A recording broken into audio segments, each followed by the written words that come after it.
Bah oui, hein.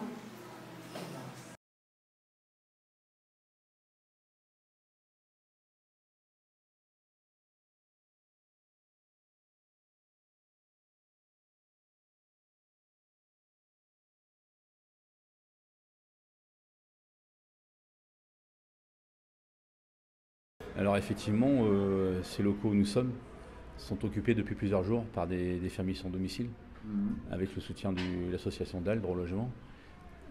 Ces bâtiments, en fait, c'est un ancien foyer de marins qui est vide depuis 3 ans. D'accord. C'est un grand bâtiment, mais qui est en mauvais état, qui a été dégradé, et pour lesquels les conditions de vie sont précaires. Les familles pour lesquelles que nous soutenons et qui occupent ce lieu sont des familles actuellement sans domicile. Donc certaines vivent dans des squats, certaines également sont hébergées, d'autres sont à la rue et d'autres enfin dorment carrément sur des bancs au CHU. Parmi ces familles, il y en a certaines pour lesquelles, sur nos conseils, elles ont fait un recours DALO, droit au logement opposable, et ont obtenu un avis favorable pour un hébergement. Mais ça n'a pas encore. Malheureusement, ça n'a pas abouti. C'est pourquoi nous les avons aidés, nous avons fait un recours au tribunal administratif et nous avons obtenu gain de cause. L'État a été condamné à assurer leur hébergement à défaut d'une astreinte. Et à ce jour, l'État n'a pas honoré ses engagements et préfère malheureusement payer l'amende. Donc nous en sommes là. Parmi ces familles, il y a des enfants. Les conditions de vie ici sont difficiles. Et nous pensons que chacun a droit à un toit. Voilà, donc nous en sommes là. L'occupation dure.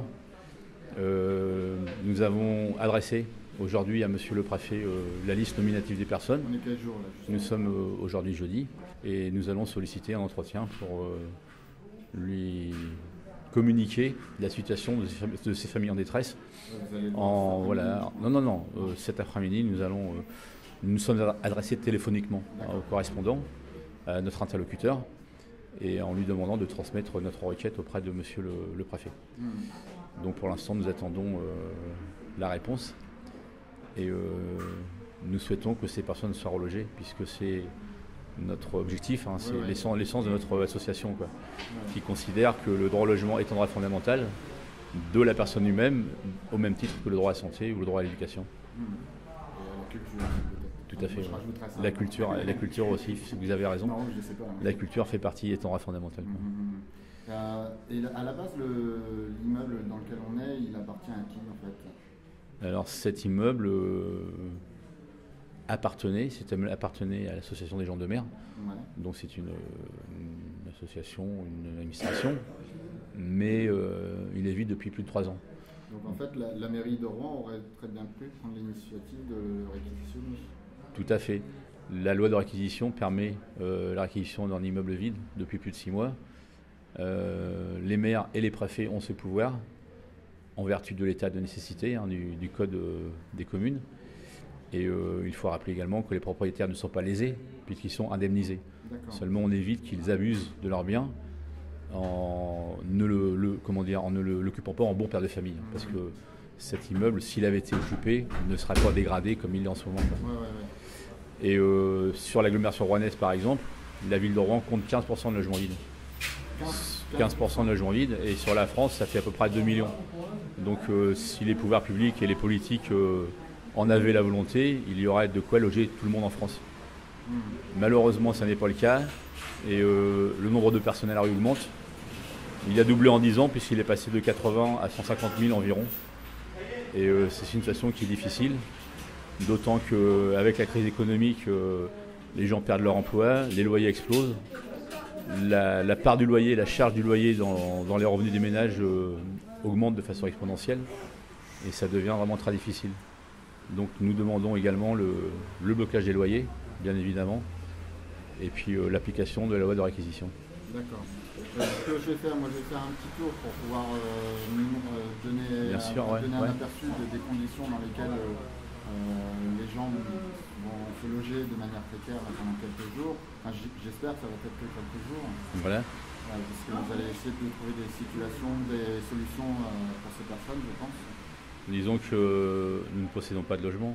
Ouais, donc ce sont les pouvoirs publics maintenant que nous prions d'assurer ce logement, quoi. Voilà.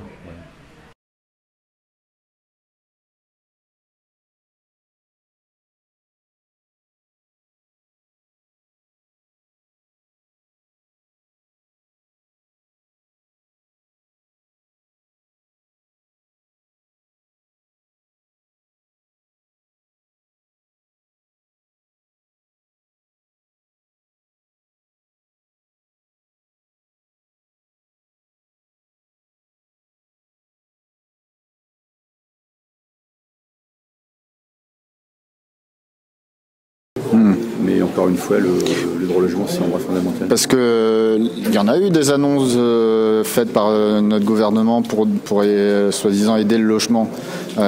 Effectivement, M. Nicolas Sarkozy, quand il était candidat il y a 5 ans, avait promis que d'ici 2 ans après son élection, il n'y aura plus personne dans la rue. Ouais, on s'en rappelle. Ouais. Malheureusement, cette promesse n'a pas été respectée, mais enfin, M.